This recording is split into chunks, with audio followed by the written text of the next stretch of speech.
Your goal through customer discovery and validation is to really find product market fit. As Mark Andreessen had defined the term, product market fit means being in a good market with a product that can satisfy that market. That's a very clear, simple definition, very hard to find product market fit. An example of a poor product market fit is the Segway scooter. Now, it's a genius device, really amazing engineering, the fact that it can stand up by itself and roll along really fast, and it's very, long battery life, etc.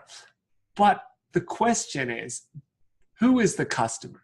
What do they really want? Do they want to look really silly standing up there with a helmet on a scooter when everybody else is walking or riding a bicycle or whatever? This was obviously not a very well thought out strategy before they invested millions and millions of dollars in designing this amazing widget. Now, once you've found that product market fit, now we can talk about actual marketing. And marketing is composed of what we call in the industry the marketing mix. And those are the four things that you see on the slide: product, price, promotion, and place. If you can think of the four things in the marketing mix, now you're ready to start advertising. And what is advertising? Advertising really is reaching that customer. I mean, when we are doing our customer research, we were standing outside Starbucks, but when we know exactly what we've got to sell, when we've got a product, and sometimes even before we have that product, we need to start reaching as many people as we can for feedback on that product and selling that selling the product.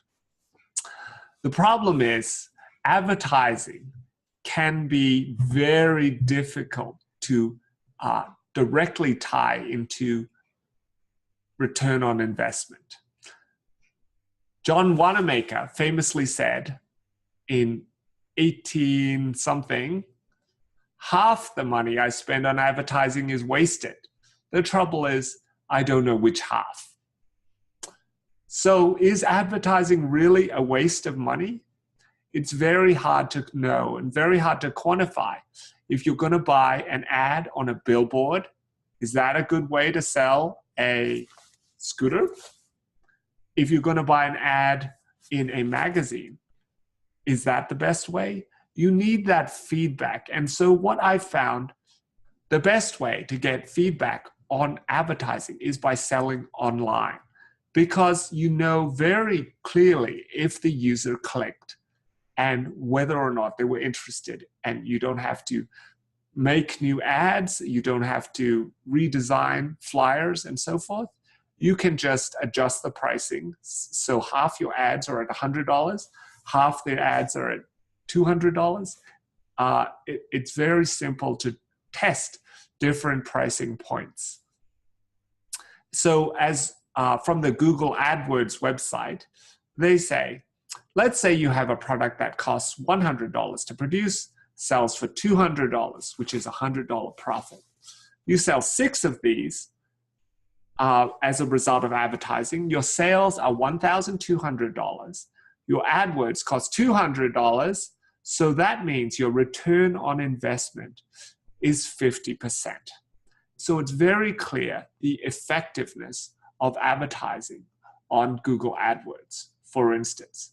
It's less clear if you're advertising in a newspaper where you might buy the ad for $100.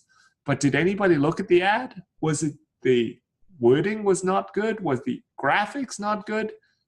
Did the newspaper not go out to as many people? Did not as many people read the newspaper on that day? Is it because it was a holiday or a weekday, or you don't know? It's just a hunch or a guess that your advertising is doing anything.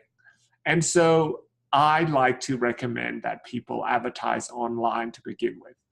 There's also a whole bunch of promotions associated with online advertising.